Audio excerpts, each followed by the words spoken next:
pouvoir taper vos messages dans le chat à droite de votre écran.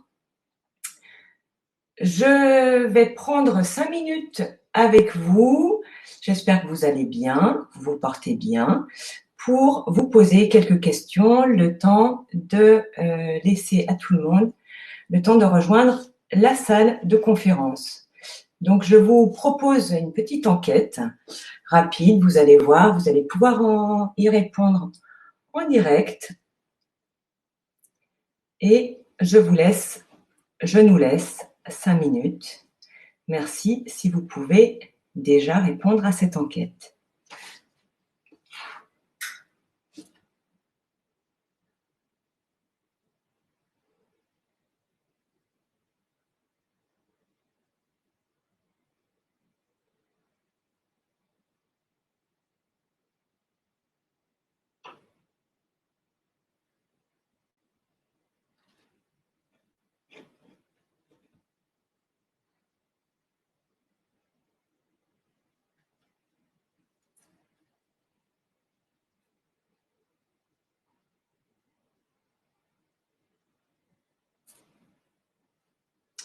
Je vois qu'encore d'autres participants arrivent.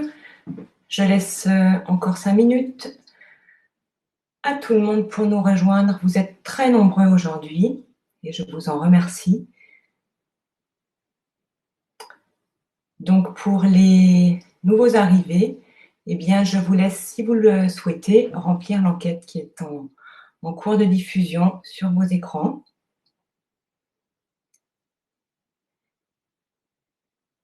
Me laisser le temps de comprendre vos attentes aujourd'hui.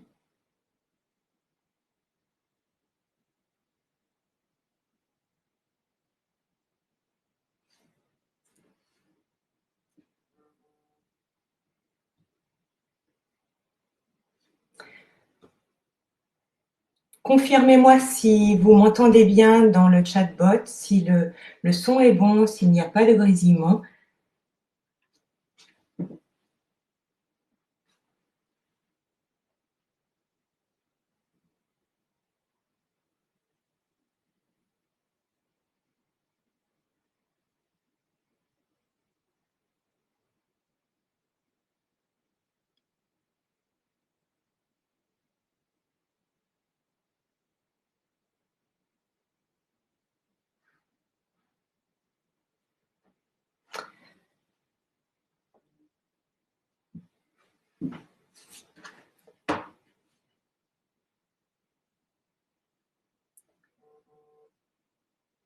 Encore 1 minute. On a beaucoup à faire, beaucoup à dire. J'ai beaucoup à vous dire aujourd'hui. Donc, je ne vais pas laisser passer trop plus de temps. Vous êtes déjà très nombreux en ligne. Je vous remercie de votre présence.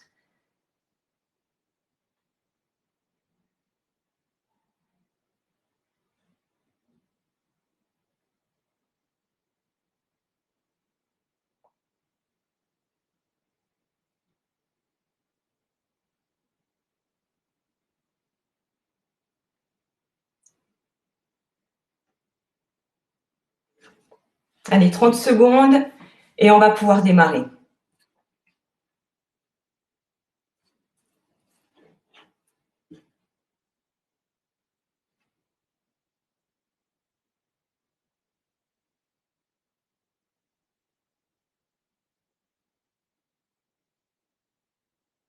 Amoudi, je vous réponds tout de suite. Je ne sais pas ce que vous appelez une partie questions-réponses. De toute façon, nous aurons le temps de l'échange à la fin de la conférence que je vais essayer de mener.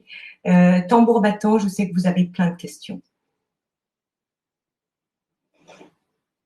On peut démarrer. Merci pour cette réponse à ces questions, ces questions qui sont assez simples et basiques. On se pose actuellement la question des entreprises qui sont plus ou moins touchées par cette crise du coronavirus. Effectivement, pour la plupart, la communication, comment communiquer, comment le faire bien, comment le faire au mieux. C'est une véritable question que se posent la plupart des dirigeants et consultants que je sonde et que j'interroge. Ça a l'air d'être votre cas également. La plupart d'entre vous semblent répondre oui à la première question. Mais vous êtes déjà pour la plupart dans ce qu'on appelle le mode de résilience, qui va être un peu l'introduction de ma présentation, puisque est-ce que vous m'entendez bien tous, hein? Oui, parce que je reçois des messages par ailleurs. Oui, c'est bon. Donc on continue. Tout simplement, j'ai lu un article d'un commandant de bord de sous-marin qui exprime simplement dans quelle phase de confinement on est actuellement. C'est vraiment à titre introductif que je vous explique cela. Nous avons vécu une quinzaine de premiers jours, les 15 premiers jours, dans une forme d'enthousiasme, d'énormément de créativité, si vous avez vu passer ça, parce que c'était une nouveauté, ce confinement. Alors, à la fois, il y avait de la sidération, mais à la fois un peu d'émerveillement à cette nouveauté de se retrouver entre soi, avec ses proches, etc., ses enfants en famille. Donc, c'était assez, pour partie, plaisant, un peu démobilisant, mais plaisant. Là, on attaque la deuxième phase d'un confinement, qui est plus une période, je vais dire, enfin, c'est comme ça que le décrit ce commandant, d'introspection, de qu'est-ce que je fais, même si j'en suis déjà en période de résilience, qu'est-ce que je fais pour mon activité professionnelle, pour ma famille, pour mes proches, plein de sujets qui sont plus profonds en fait. On est dans une phase de réflexion plus profonde. Lorsqu'on saura qu'on quitte le confinement, on ne sait pas encore quand, hein, mais là on retrouvera un peu l'enthousiasme des débuts, c'est-à-dire le positivisme à sortir de cette crise. Actuellement, donc c'est normal, ça semble normal qu'on soit en question. C'est général et c'est inhérent à cette crise qu'on vit tous. Donc voilà, c'est simplement pour vous redéfinir à quel stade vous, peut-être, votre environnement, vos clients, vos partenaires, vos collaborateurs en sont. On va rapidement avancer parce que ça, c'est simplement pour vous rappeler le contexte. Il va y avoir 3 grandes parties à ma présentation qui sont une partie sur le site web, la deuxième partie plutôt sur le renforcement de liens et enfin les bons outils de visibilité. Oui, je vous enverrai bien sûr la présentation à la suite, évidemment, il n'y a aucun souci. Donc, les questions, vous y avez répondu. Je vais juste me présenter brièvement pour ceux qui ont déjà suivi certaines de mes conférences. Moi, j'ai démarré ma carrière dans les années 90 par les grandes campagnes de communication comme celle de Benetton. J'avais tout de suite compris qu'au-delà de la publicité comme outil de marketing, on va dire, une marque ou une entreprise pouvait vraiment donner du sens à ses campagnes, développer un territoire de marque en adéquation à ses valeurs et son développement commercial surtout. Je m'aperçois aujourd'hui qu'on emploie des termes complexes et des acronymes pour tout, ce qui rend la compréhension du monde de la communication de moins en moins facile pour les dirigeants. Qui plus est, en temps de crise actuellement, c'est compliqué. Donc, je tente pour ma part d'aider les dirigeants de PME, les consultants également, à retrouver un peu de bon sens, de la pédagogie et surtout l'emploi de mots simples pour définir leur stratégie de communication. Moi, je suis pas une technicienne, je suis vraiment un maître d'œuvre, une architecte en communication web et print et je pilote un hub de compétences en transparence pour mes clients. Ce sont pas moins de 20 spécialistes qui m'accompagnent au quotidien et encore pendant ce temps en télétravail à distance. On a des vraies teams à distance qui peuvent continuer à s'installer. Webmarketeur, rédactrice, photographe, c'est un tout petit peu plus compliqué pour lui. Graphiste, directeur artistique, chargé d'événements, pour pouvoir répondre par une team adaptée aux problématiques donc de mes clients. Pour finir simplement, je rappelle toujours quel est mon fil rouge à moi. Je pense que plus que jamais pendant cette crise, on s'en rend compte. La communication B2B, ce qu'on appelle business to business, contre celle qui s'appelle B2C, est vraiment en train de disparaître au profit d'une communication complètement H2H, human to human. Le fossé entre vie personnelle, vous le ressentez, vous, j'imagine que vous avez peut-être autour de vous des enfants qui courent ou que sais-je. Le fossé entre vie personnelle et carrière s'efface complètement. Donc, le contact proximal avec vos cibles, vos clients, vos partenaires, vos collaborateurs doit vraiment rester maître mot malgré tout. J'en ai fini pour ce petit tour. Je vais commencer tout simplement par, alors ça va vous paraître un petit peu bizarre, mais par reposer ce que j'appelle le premier volet de cette communication de crise, parce que vous avez sans doute une opportunité à, si vous avez déjà un site internet, si vous êtes en train d'en créer un, de relifter le site de votre entreprise, vous avez sans doute un peu plus de temps que d'habitude. Et ça, c'est une chance quelque part, parce que on n'en a pas tous si souvent. Donc, se reposer sur ce que j'appelle le noyau dur de la communication aujourd'hui, la communication web, c'est vraiment le site web, et ça, vous pouvez le faire à distance. Vous reposez sur ce site qui est votre noyau essentiel. N'oubliez jamais que, quel que soit aujourd'hui, que ce soit précédemment en live, de visu, lorsque vous rencontrez un interlocuteur, qu'il vous donne le nom de son entreprise, votre premier réflexe, qui que vous soyez, à quelque poste que vous soyez, vous aurez tendance à taper le nom de son entreprise sur le web. C'est vraiment important de se souvenir de cela. Voilà. Donc, pour cela, sortant, entre guillemets, de ce syndrome un petit peu angoissant qu'est cette crise, je pense qu'il y a une opportunité pour nous, pour vous aujourd'hui, de repenser, d'améliorer, de faire performer votre site web.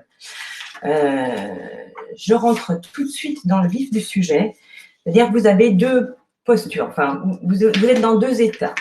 Le premier état, vous avez déjà un site internet qui fonctionne bien. Est-ce que c'est votre cas? Répondez-moi rapidement dans le chatbot si vous le souhaitez. Vous l'avez, vous êtes déjà sur la toile avec un site qui vous convient, qui est assez performant. Vous avez une opportunité aujourd'hui en télétravail, donc à distance, de le diagnostiquer pour savoir comment il se porte, comment il se comporte. Vous avez à votre disposition deux outils majeurs qu'on oublie parfois, même quand on est dirigeant, même quand on a l'impression de bien maîtriser son sujet web. Eh bien, n'oubliez pas que vous avez deux outils gratuits pour mesurer votre audience, autrement dit le nombre, le type de visiteurs, leur profil exactement, les pages les plus visitées et également en termes d'acquisition, les mots-clés les plus recherchés lorsque les visiteurs arrivent sur votre site. Ça, c'est un premier outil que je vais dérouler le slide suivant, vous verrez, ainsi que le deuxième qui est de vérifier sa vitesse de chargement. Alors, pour ceux qui sont habitués à mes conférences, j'ai par souci de répéter un chiffre qui est juste éloquent, qui, à votre avis, combien de temps on s'autorise à attendre le chargement d'un site internet lorsqu'on est, par exemple, sur son smartphone pour afficher un site. Alors Camille me dit 2 secondes, Aurélie 3, en dessous de 5. Oui, tout ça, c'est exact. C'est 4 secondes, enfin, semble-t-il, 4 secondes maximum, on s'autorise à attendre le chargement d'un site. Donc, soyons vigilants sur ce point-là. C'est vraiment important d'avoir un site qui a un chargement rapide, quel que soit votre secteur d'activité. Oui, c'est assez dingue, Lionel, en effet. Donc, vous avez 2 outils pour mesurer la performance de votre site, qui sont donc un module qui s'appelle Google Analytics, que la plupart d'entre vous connaissent, je n'en doute pas, qui est donc un module qui est la plupart du temps intégré par votre web développeur à votre site web et qui vous permet d'avoir un véritable tableau de bord de vos visiteurs. Évidemment, pour les entreprises les plus, je dirais, les plus grosses d'entre vous, c'est pas forcément vous qui mettez le nez dans ce tableau de bord Google Analytics, mais franchement, c'est à la portée de tout le monde. Vous avez tous les droits de le faire et c'est véritablement un outil, une mine au trésor, une base de données vraiment essentielle pour mesurer votre taux d'acquisition, qui visite votre site, à quelle heure, etc. Quelles sont les pages les plus visitées. Parfois, on est très surpris par ça. C'est pas forcément celles que vous considérez comme les plus essentielles. C'est très étonnant. Et enfin, et en deuxième lieu, il y a donc ce module que assez peu de gens connaissent, mais qui est un outil de développeur et qui est gratuit, que vous pouvez taper sur votre...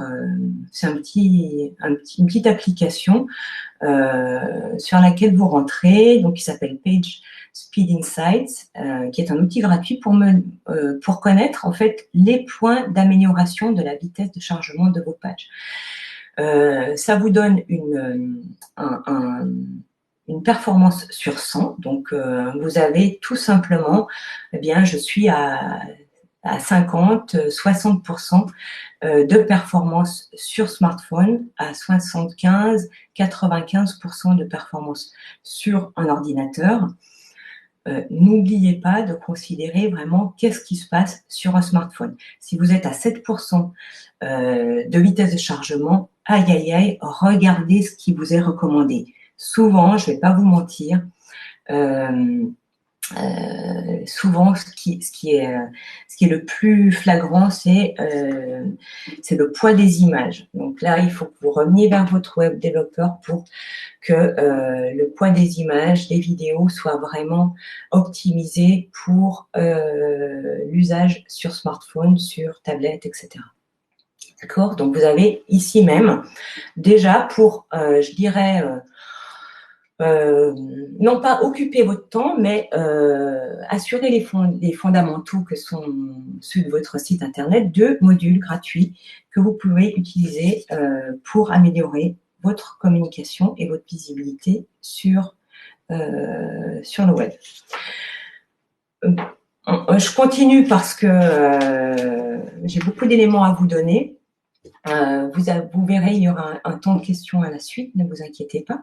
Donc, je poursuis sur ce deuxième état dans lequel vous pouvez être, qui est, vous êtes en cours, là j'ai vu passer dans le chatbot, vous êtes dans l'état numéro 2, qui est que vous étiez en train, juste avant le confinement, vous étiez en train de relifter, de recréer votre site internet, ce qui est une très bonne idée. Considérez que ça peut toujours être le cas, vous pouvez continuer à le faire. J'avoue que certaines personnes m'ont avoué que c'était compliqué de faire comme ça à distance. Non, ça reste vraiment possible si vous adressez à une agence, à un développeur qui respecte une méthode de travail efficace, qui s'articule en gros sur ces 5 grandes étapes. Pardon, il y en a 6, il y a 2 fois 4, je ne sais pas pourquoi, c'est une erreur dans ma présentation. Donc, qui sont ces 6 grandes étapes de développement d'un site web, avec d'abord le sondage de vos besoins, qui sont vos clients, quelles sont vos cibles. Ça, c'est vraiment, vraiment l'essence même de votre site internet, à qui il se destine. Il ne se destine pas à votre propre usage. N'oubliez pas de faire en sorte qu'il s'adresse vraiment à vos visiteurs, donc vos prospects, vos clients potentiels. Toujours penser objectif, donc KPI.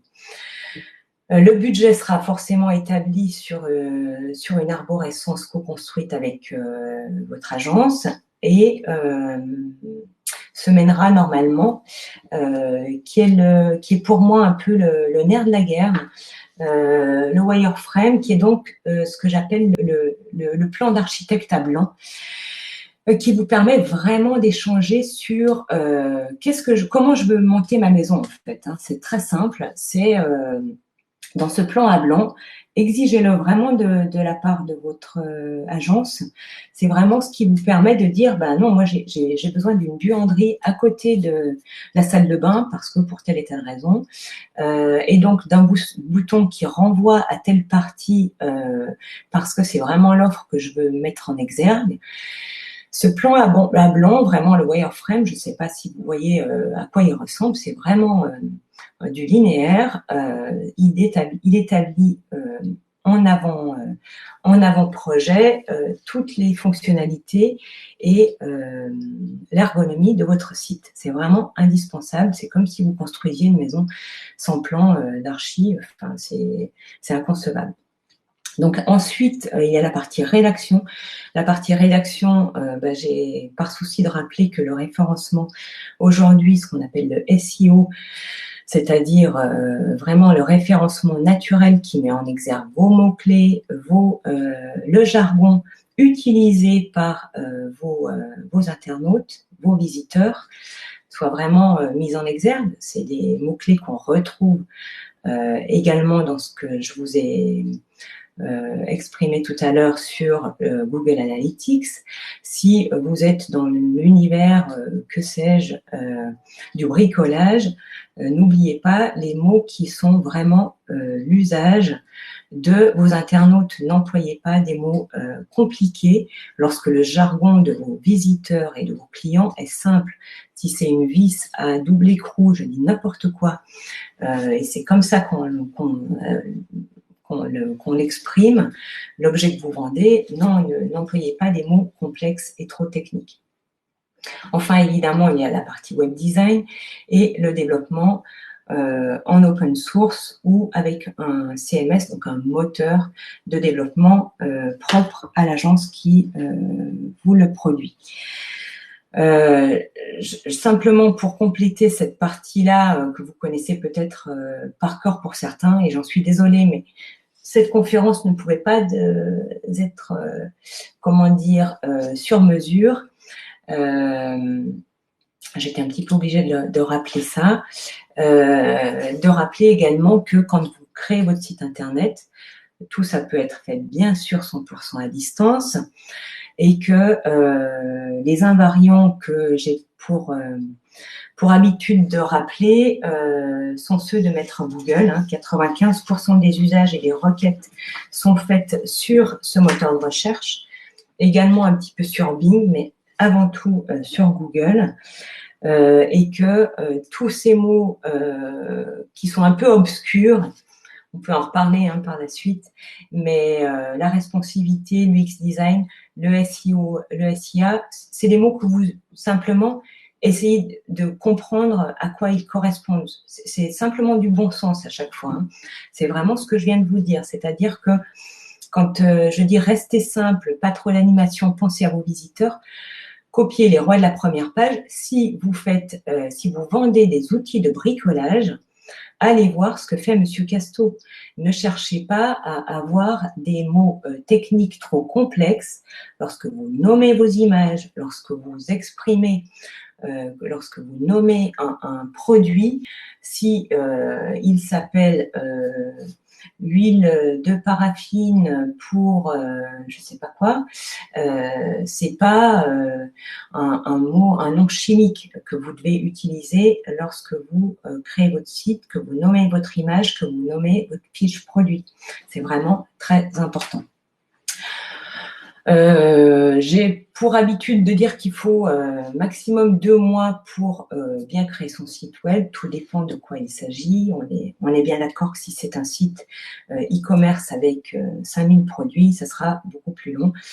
Mais aussi, si vous êtes juste en train de créer votre site pour une activité moins, comment dire, plus de services, n'oubliez pas, alors souvent j'observe ça chez les consultants notamment, n'oubliez pas de mettre ce qu'on appelle des CTA, des Call to Action, sur chacune de vos pages. C'est vraiment important. N'oubliez pas que les visiteurs ont besoin d'aller vite. Ne rêvez pas, ils ne vont pas passer un quart d'heure sur votre site internet. Ils vont passer, pour certains, moins de 5 secondes s'il ne s'est pas chargé. Pour la plupart 2 minutes. Tout dépend de l'activité que vous vendez, du service dont vous parlez, mais ils ont besoin d'action et en tout cas de faire appel à vos services rapidement s'il en est. Donc, n'hésitez pas avec les boutons qui invitent à remplir un formulaire en ligne, qui donnent un numéro de téléphone en live, qui mettent en exergue un chatbot comme là et vous êtes en train de vivre, où vous pouvez poser des questions très rapidement à un service en mode hotline. C'est vraiment très important. J'en ai fini pour cette première partie. Je vais essayer d'enchaîner un peu vite sur les suivantes. Est-ce que vous avez tout de suite là des questions en 1 minute ou 2, pas plus, parce que le temps file. Je vous laisse les glisser dans le chatbot concernant donc la création, recréation d'un site web aujourd'hui en temps de crise. Qu'est-ce qu'on peut faire pour améliorer, pour faire performer, pour s'occuper bien de ce noyau dur qu'est le site. Assez peu de questions. S'il en est peu, je poursuis parce qu'il y a encore un peu de contenu à suivre. Oui, on avance, Bruno. Le deuxième volet de cette conférence porte pour moi sur ce que je vais appeler le renforcement des liens avec vos clients et prospects. Toujours sans les voir, hein, on est dans cette phase cette phase 2 du confinement pour la plupart, enfin pour ceux qui sont en France, et où c'est compliqué de maintenir ce lien-là en interne avec les collaborateurs, en externe avec les clients, les partenaires, les prospects. Rappelez-vous simplement de quelque chose de simple. Si vous aviez l'habitude de donner des nouvelles fréquemment, si vous aviez l'habitude d'écrire une newsletter par semaine, si vous aviez l'habitude d'envoyer un mail à vos clients ou en tout cas partenaires régulièrement, continuez à le faire, sans forcément parler de la crise. Les médias nous abreuvent en continu actuellement avec le Covid, des chiffres, des morts, etc. C'est angoissant, c'est vraiment stressant. N'oubliez pas qu'on est dans cette phase-là où on a besoin finalement tous d'être rassurés. Donc, continuez à donner des nouvelles en maintenant le lien, tout simplement en mode rassurance, tout simplement. Mettez-vous à la place de de votre mère qui a pour habitude d'avoir de vos nouvelles tous les mercredis à l'heure du thé. Si vous ne l'appelez pas cette semaine, elle va être inquiète. Aujourd'hui, c'est vraiment ce qui se passe dans nos environnements professionnels. C'est-à-dire que si vous ne donnez pas de nouvelles du tout, les clients, les partenaires sont inquiets de votre état, de votre état de vital presque par rapport à la crise, aussi bien économiquement que pour votre santé tout simplement. Hein. Donc, donner des nouvelles, c'est simplement en mode rassurance. Je dis maintenir le lien sans parler des campagnes que vous auriez eu pour objectif de mener jusqu'alors, je dirais commercialement, en mode prospection, en mode développement commercial. C'est vraiment là, aujourd'hui, on n'a pas le choix, on est obligé de rassurer, de donner des nouvelles qui sont des nouvelles positives, parfois simplement sur les valeurs de votre entreprise, sur comment vous êtes en télétravail, comment vos équipes sont dédiées ou en tout cas en action, en activité pour à mi-temps, que sais-je. En tout cas, c'est vraiment important de maintenir ce lien-là. Passer un coup de fil également à vos partenaires les plus fidèles, ça peut faire partie d'une stratégie, aussi simple que celle-ci. Vous avez, alors là, c'est un petit retour en arrière et j'en suis désolée. C'est pas comme ça que j'aurais voulu concevoir cette conférence sur ce slide, mais peu importe. C'est quand même aussi un outil de rassurance qui est l'outil Google My Business. Là, on est en mode visibilité, nouvelle tout court, par notoriété. L'annonce Google My Business, vous savez, c'est l'annonce qui apparaît en local lorsque vous tapez le nom d'une entreprise, le nom d'une ville. Effectivement, vous voyez apparaître toujours pareil cette annonce avec des étoiles, des avis. Voilà, c'est pour ça vraiment que je voulais vous en parler de vos services, ce que vous faites, à quel point vous êtes bon si vous êtes dans la restauration, à quel point il faisait bon dîner chez vous. N'oubliez pas cet outil gratuit que propose Google, qui est vraiment cette annonce que tous vous pouvez remplir avec vos informations, du coup vos horaires de travail actuellement aussi. Vous pouvez modifier ça à loisir, comment vous êtes plus ou moins ouvert, comment vos services sont plus ou moins dédiés à vos activités. Tout ça, c'est avant tout en local, mais ça participe à donner des nouvelles et à la notoriété. Vous pouvez également rajouter quelques images actuellement de vos nouvelles également. Donc, je vais un petit peu passer vite là sur cette partie-là parce que je voulais avant tout parler des avis que vous pouviez continuer à demander. Si vous devez avoir une seule action un petit peu proactive par rapport à vos clients, c'est donc non pas d'aller les voir en leur proposant de nouveaux produits, hein, c'est pas le moment, mais vous pouvez toujours leur demander est-ce que vous avez été content de notre collaboration, et aussi bien sur votre site web si vous avez un volet avis, si vous avez un volet témoignage, que sur, toujours pareil, My Business, cette annonce-là propose de recueillir des avis sur vos services avec des étoiles. Et n'oubliez pas que ça fait partie du top 4 de la provenance des avis de clients sondés. Donc, vous voyez, après TripAdvisor, quand vous voyez 5 étoiles s'afficher à côté du nom d'une entreprise pour votre activité, c'est très, très utile.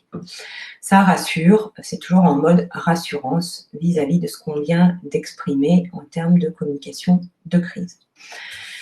Donc, je fais un petit peu des allers-retours, excusez-moi, mais il y avait tellement à dire.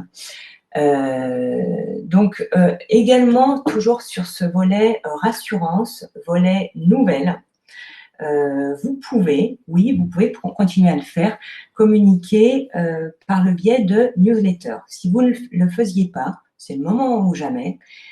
C'est pas très compliqué. C'est une posture simplement en mode revue de presse, on va dire, ou en tout cas information. Aujourd'hui, on peut presque considérer que les newsletters, ce qui n'est absolument jamais le cas d'habitude, mais jamais le cas, sont lues à 80%. Alors, je n'ai pas dit qu'elles étaient lues dans le détail. J'ai dit qu'elles étaient ouvertes et quand même consultées. C'est-à-dire qu'aujourd'hui, vous pouvez parler effectivement d'une belle expérience de télétravail, de formation en ligne, d'accompagnement en ligne que vous auriez réalisé, du service dédié que vous proposez à vos clients, et tout ça en mode informatif. Donc, ça reste toujours possible de créer une newsletter encore actuellement en posture rassurance, fidélisation finalement de vos clients, parce que ça reste possible de le faire.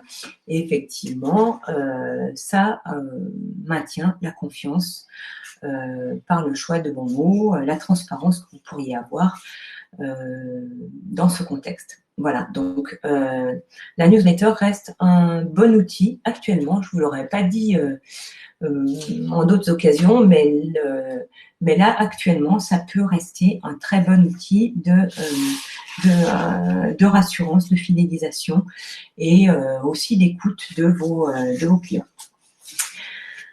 Je vais un petit peu passer sur ce détail-là qu'est cet outil. Enfin, c'est un détail, non, c'est pas qu'un détail, mais j'ai pour habitude, vous le savez, de rappeler tous les outils gratuits qui sont mis à notre disposition.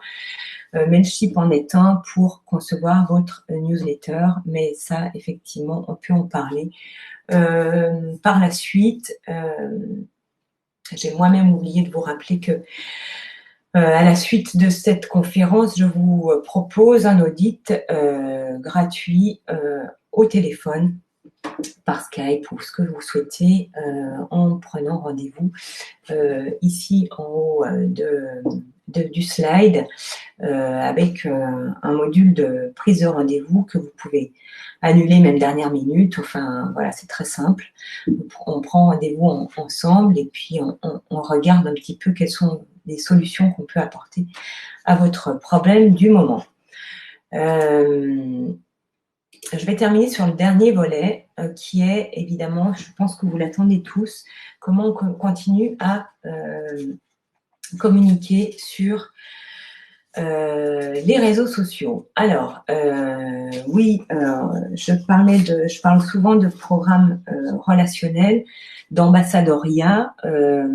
Eh bien, ça concerne finalement toujours les avis que vous pouvez demander à vos meilleurs ambassadeurs, puisque si vous avez des clients fidèles, si vous avez des partenaires avec lesquels vous travaillez depuis très longtemps, ça reste toujours un bon canal de communication. Demandez leur avis, parlez-leur, envoyez-leur un mail, faites-vous recommander si vous avez un outil d'avis sur votre site web, sur Google My Business, et favorisez ce contact, cet échange donnant-donnant finalement.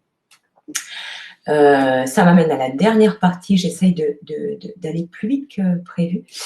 sur la dernière partie des réseaux sociaux, parce que je sais que de nombreux d'entre vous que j'ai déjà eu en ligne au fil m'ont demandé ce qu'on devait faire aujourd'hui sur les réseaux sociaux. Ça va rejoindre ce que je vous ai précédemment dit. Continuez, si vous le faisiez déjà, à communiquer sur Facebook, Instagram, Twitter ou LinkedIn, sachant que le dernier est toujours un des meilleurs alliés de notoriété et de visibilité, je dirais de fond, de valeur.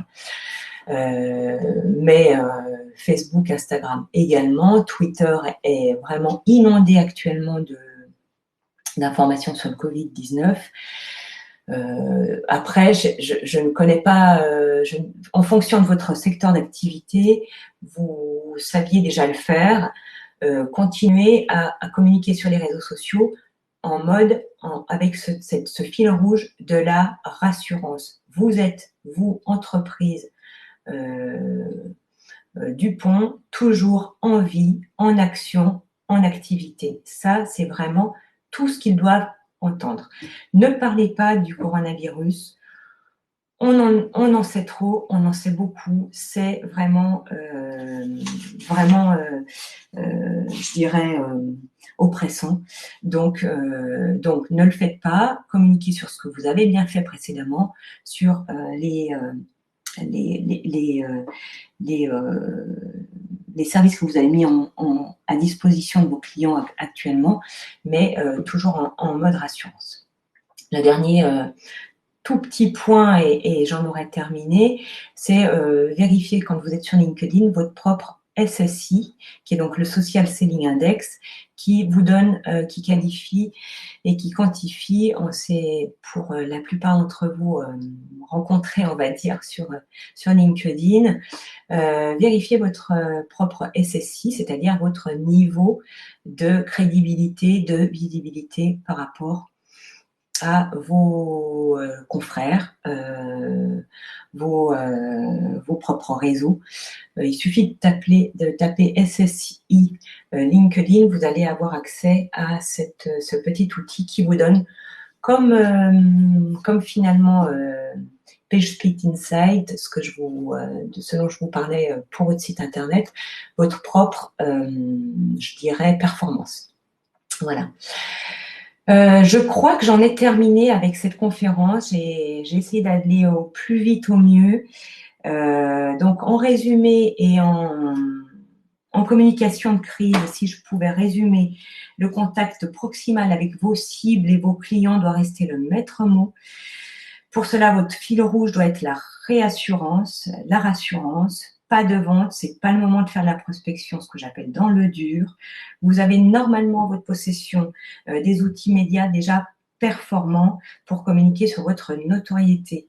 Le site web, ne l'oubliez pas, la newsletter qui est vraiment un outil utile actuellement, et bien sûr les réseaux sociaux qui sont un lien permanent avec vos clients et cibles. N'en faites pas plus, n'oubliez pas de prendre soin de votre propre équilibre, c'est vraiment le moment où jamais il n'a été aussi utile de véhiculer une image, ce que je vais appeler sereine, à votre entourage. Les médias d'actualité sont particulièrement oppressants par ailleurs. J'ai terminé. Est-ce que vous avez des questions ?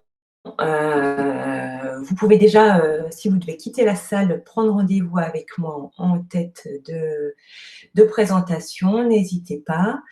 Et puis, je peux répondre, on a 5 minutes devant nous pour quelques échanges avec plaisir. Pouvons-nous au site web ? Marine, tout dépend de vos compétences et possibilités de créer votre propre site web. Ça reste toujours possible de le faire. Aujourd'hui, j'avoue un chiffre absolument effarant qui sont 90% des sites web qui ont été hackés récemment sont des sites conçus sur WordPress. Donc, c'est un CMS open source. Je ne sais pas si c'est ce que vous souhaitiez développer, mais attention, ces sites open source sont particulièrement hackés. Il faut être très, très vigilant sur la sécurité. Si vous avez d'autres questions, je vous écoute. Oui, bien sûr, Camille, je vous enverrai avec plaisir. TikTok, aujourd'hui, c'est vraiment un réseau social de, je dirais, la performance, l'instantané. On est sur une cible plutôt jeune. C'est un réseau qui est en train de se développer en Asie. Alors, je ne sais pas dans quelle mesure actuellement il se développe plus ou moins. Mais je crois que malheureusement, aujourd'hui, c'est pas là-dessus que vous devez vous concentrer en France. Si vous en étiez.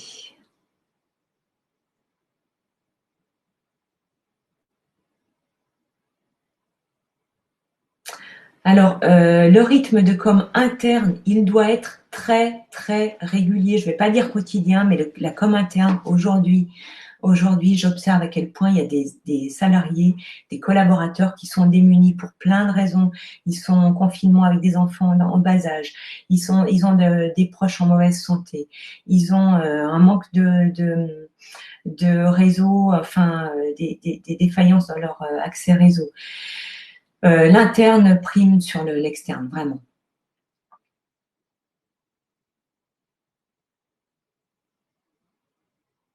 Oui, Lionel, vous pourrez communiquer sur la reprise post-crise. Je vous recommande de le faire quand vraiment la fin du confinement nous sera annoncée. Une fois de plus, je reviens sur mon sous-marin, sur mon commandant. On est dans un état, là, pour les 15 jours à venir, qui fait qu'on ne parle pas, on parle encore de la sortie. On n'en est pas là.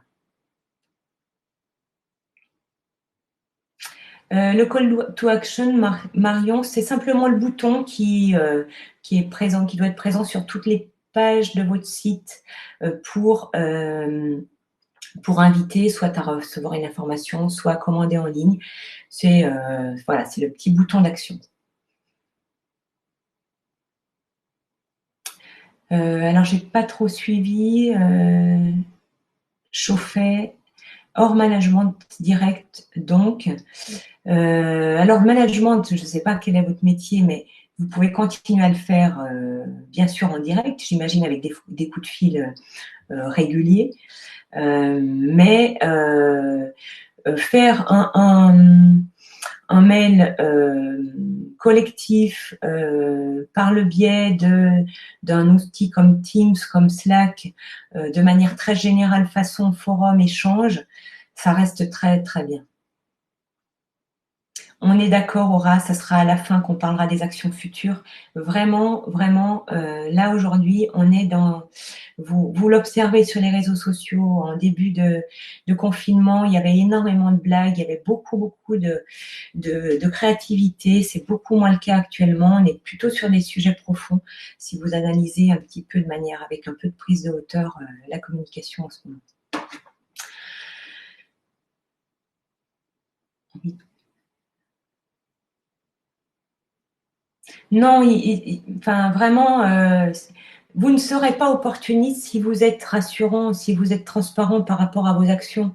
Ce qui pourrait vous être reproché, c'est effectivement d'avoir, je ne sais pas, la seule chose qui pourrait vous être reprochée, c'est si vous avez fait un stock de 20 000 masques et que vous les ayez gardés pour les écouler au compte-gouttes. C'est tout ce qu'on vous reprochera aujourd'hui.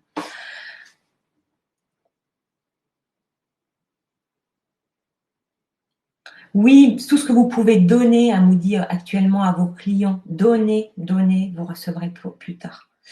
C'est vraiment le mode d'action que vous devez avoir.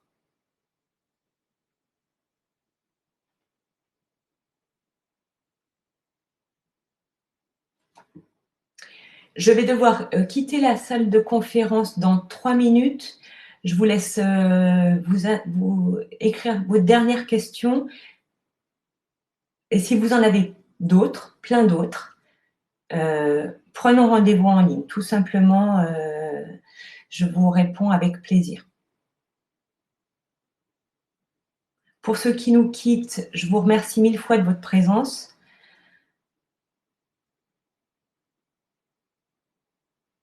Vous étiez nombreux, c'était compliqué pour moi. Les cours gratuits en ligne, c'est une bonne idée. Je ne connais pas votre activité, Alice, mais tout ce que vous pouvez donner aujourd'hui ne vous sera pas rendu au centuple. C'est pas ce que je veux dire par là, mais de toute façon, c'est forcément pas une période où on peut vendre. C'est pas le moment de le faire. Oui, Bruno, je vous envoie avec plaisir cette présentation.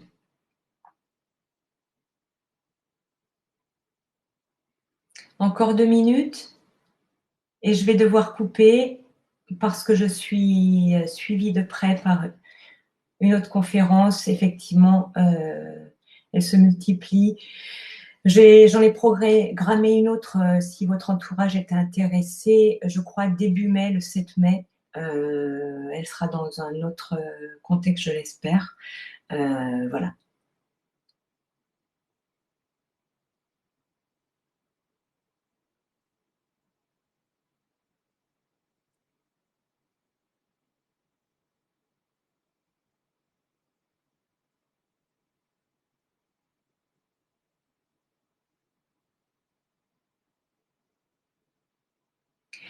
Merci à vous tous. Portez-vous bien. Soyez sereins. Et je vous remercie 1000 fois de votre participation à cette conférence. Excellente journée à vous. Je dois couper le fil et vous quitter. 1000 merci et à très bientôt.